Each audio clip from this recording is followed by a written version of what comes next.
Joseph Kotrie-Monson, is with me. Hello. Good morning. Morning. You like a bit of a UKIP story, don't you? You know, I'm a glutton for punishment.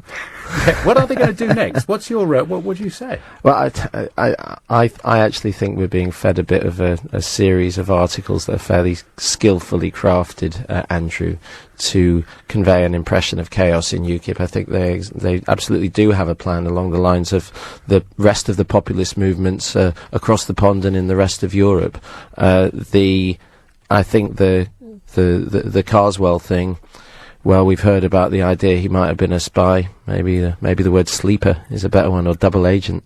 He's coming in from he's been phoning the hotline in number 10 and said, Terry, I'm ready to come in. Your conspiracy, it's always too early for your, it's always too early or too late for your conspiracy. Do you know what, Andrew, they make me take the tinfoil hat off when I come in the studio, and I'm getting a little bit concerned about the microwaves. I note that you've had a haircut.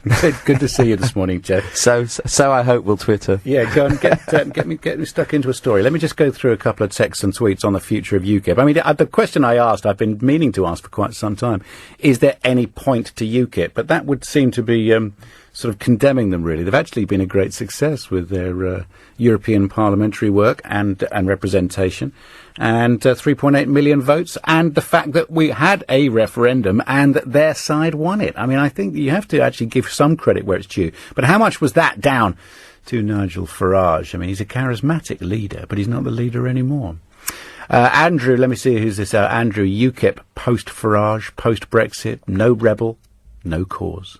Gary, that's nice. Thank you. I might have to read that out again later because I like delivering it. We need UKIP MEPs, and we need the party to be there at least until we're definitely out of the EU. They are the representatives of the out majority, and that's from June in Wimbledon. Thank you for that. And apart from the Tories, every party is dead. Labour, ha! Lib Dems, a joke. SNP, the nasty party. Hashtag Brexit at LBC. Is the way to get in touch on Twitter. 84850 if you want to send me a text. If you want to get on air, it's 03456060973. All right, Joe, what have we got? Well, do people call you Joe? Yeah, friends at school Joe, everyone else Joseph. I don't mind. Joseph, what have you got in the papers? Well, I think we have to go into this UKIP story properly. The Sunday Telegraph, as you've said, is leading with it. This story about a civil war inside UKIP, of course, we all know that Douglas Carswell's announced last night, in similarly dramatic fashion, probably, to the way in which he announced that he was leaving the Tory party, that he was leaving UKIP. My job here is done. The purpose was to do this, to leave Europe. We've done that. I'm happy with what's going on. Now, what's really going on here? First of all, does he need to call a by-election? Well, I think probably arguably not. And, of course... Technically, no. Morally, it's questionable. He's won the constituency with decent majorities 4 times. I think that his constituents are by now voting for the man, not the party. He couldn't have done that if he wasn't, a particularly good and popular and hard-working, probably, constituency MP. I don't agree with the guy's politics, but, all of these things are probably the case, or the statistics wouldn't be in his favour over the past 4 elections, or the past 4 elections and by-elections. It very much looks like he's returning to the Tory party. The headline in the Telegraph, by the time you get to page 9 and the article continues, has morphed into Tories want Carswell to return to the fold. And then you've got, the usual suspects, Andrew Bridgen, etc., party line towers who are wheeled out to say, yeah, well, I think it'd be a really good idea for him to come in. Who are we kidding, Andrew? A deal's been done. He's coming in like a Cold War spy. Is that right? You see, it's conspiracy. It's hot conspiracy theories. Do you know anything about actual facts on this one? Like, how much? I don't do facts. I'm a lawyer. Yeah, you can argue anything. I know that. How much does the party actually get? I should have looked this up. It's my mistake. I will look this up.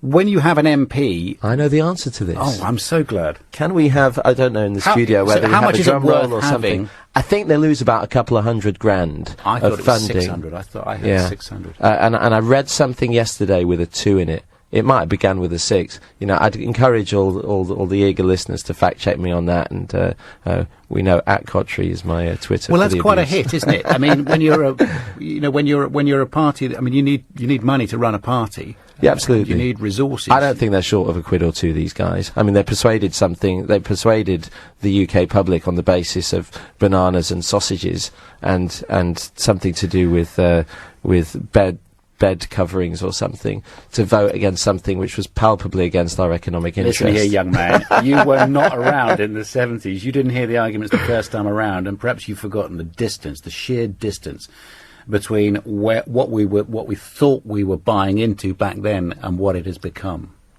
Well, I can't comment on it, can I? I mean, I certainly know that in the 1960s, 1970s, I mean, in the 1960s we were barely out of rationing. You know, I'm wary of sounding like... This is 1973 I'm talking about. Okay, but the hardly the austerity years, actually. Well, you know more about all this than I do. Joseph Kotrie-Monson, I'm going to shut you up just for a second. We'll get stuck into each other in just 1 second. 7:30 is the time. Joseph, a story from the newspapers. A legal story, Andrew. I think I'd probably not be too much of a criminal lawyer if I didn't cover the only criminal law story in the papers today, and it's in the Mail on Sunday. Circuit Judge Philip Shorrock has castigated the CPS over the rape cases it charges and the ones it chooses to charge and the evidential basis for it. A man was accused of rape and was acquitted by a jury in a case, I think that he did, by the look of it, in circumstances that the judge felt were inevitable. Now, the background to this is that the self-stated test that the CPS have to abide by with regard to which cases they actually bring to court is whether there is a realistic prospect of success. And that will always, sadly, provide a problem in rape cases. And the reason for that is as the judge identifies, often there is drink on both sides. Nobody is being criticised for that as far as the complainant, the victim, whatever is concerned. But you also don't have witnesses. So you have a natural sense of unreliability when the legal test that the jury have to be satisfied as to is beyond reasonable doubt. That means, are you sure this person is telling the truth? And this person is lying. That's very difficult to do in a matter as typically private as sex, because of course there aren't usually witnesses. There's no way of corroborating it. Juries often don't convict. You can try and use the rules all you like, make it easier for people to give evidence, make it further removed from the jury, less of a taxing ordeal for complainants. Well, that's important. Yeah, of course it is. But when that's being used as as practitioners are getting the sense it is being used as a way to somehow just boost the conviction rates, that's the wrong way around. The problem is here that it will always be difficult to get convictions for rape.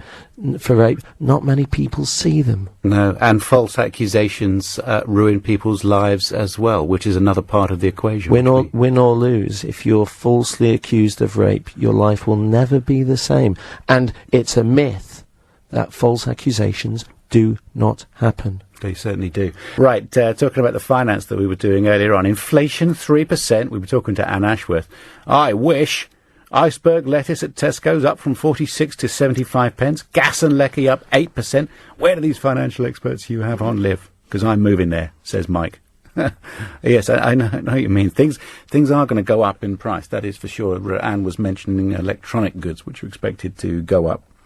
And, Rolexes went up 10% a month ago, which will certainly have affected Joseph Kotrie-Monson. You probably would have hit that in the point. Nothing on there. Okay, fine. Because of the increase. I see.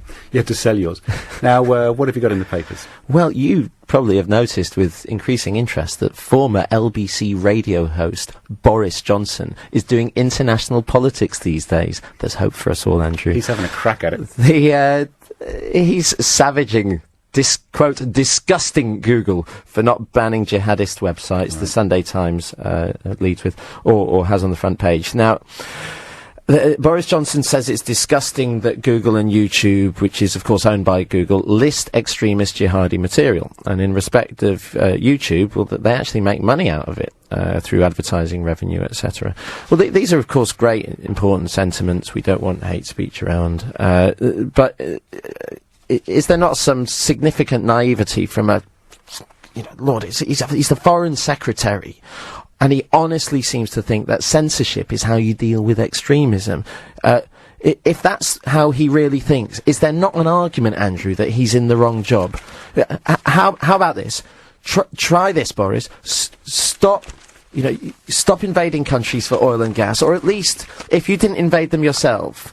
Well, you're widening it out a lot there. Well, no, he's the darling of the Tory party. This is somebody who challenged for the leadership. Is he wrong to say that large internet companies, big tech companies, shouldn't do more in order to protect their platform from this sort of output? I just wish that this government. No, but I mean seriously, answer that question before you crack on and have a go at somebody. Don't you agree with his sentiment and also that of Amber Rudd, the Home Secretary, who's also criticising these companies, media firms doing more to stop terror? I just think it betrays a complete misunderstanding of the way the internet works. The whole point of the internet is it's an agreement between computers around the world, and you can't regulate opinion that way. Once you try to have a monopoly on information, you will lose the battle as a government. The only way to deal with this is through honesty and being open with people, and so you're and happy not to doing see things beheading videos and all the rest of it openly available and nobody doing anything to stop that? Of course I'm not happy about it. No, about but you're happy if that guy had been Labour, if Boris Johnson had been a Labour man, would you have had a pop at him? He's actually talking about something that's impossible to do, because you can't use the internet to regulate this type of information. The internet will not be regulated in that way. It's the internet. But these platforms, which are very, very popular, have been built as a major brand. They can do something about it by monitoring what's on their platforms, can they not? And what happens when you have censorship of any type? It will go somewhere else. It goes somewhere else. No, that's the point. But you're making a political point against Boris who you don't like, and I'm pulling you up on that. Am I wrong?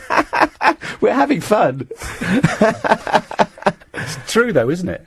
Yeah, I think that when not everything's party political. No, of course it's not. And I don't think I'd be so vocal on it if this was a company that wasn't already getting massive favours. I think the hypocrisy here with Google is that you have a company that makes 400 million a year minimum through advertising revenue, pays 2% tax. Nobody's complaining about them being disgusting for that. We've had manifesto promises consistently broken by the Tories on this. And the idea that they're disgusting in one regard. You think it was different? Where do you book a profit if you're an internet company that is global? The answer is you do it in the lowest tax jurisdiction possible. And the government has a responsibility to make sure that isn't possible. Joe? And this government, for whatever reason, it's not doing it. Give me a break. You're always holding your placard up. Isn't there a protest for you to go and walk around and have a bit of a shout? Ad hominem arguments may work with some of the other guys you speak to, mate. But let's concentrate on... What does that mean? This is arguments about me. This is making fun of me because I'm a lefty. Okay, maybe I am a lefty. You are, but you have had a haircut. Delighted to see it. Dawn Marie Stiles, comment on this, Joe. Dawn Marie Stiles says, as we finish up our debate on UKIP and their future, they can take over from Labour. Do you think that's where their territory is going to come from? Well, that's the point of a populist movement. They take a disconnect in the political discourse, and this is Labour with the working population, and they pour in sweet nectar into the cracks and see what traction they can get. Paul Doherty is cross that we've given away the Australian Grand Prix results. Sorry about that, Paul. Whoops. Yeah, no, I do realise that people do record that. It was started at 4:30 this morning. And 4 million voters at the last general election, more than the SNP and the Lib Dems combined, says Richard Sharp, which is a point. Thank you. The UK is not yet fully independent. Negotiation with EU officials begin March the 29th. That's this Wednesday, so it won't be an easy job. We'll be talking about that a little bit later on. Franco, thank you. I think you're making the point that UKIP still have something to do with that.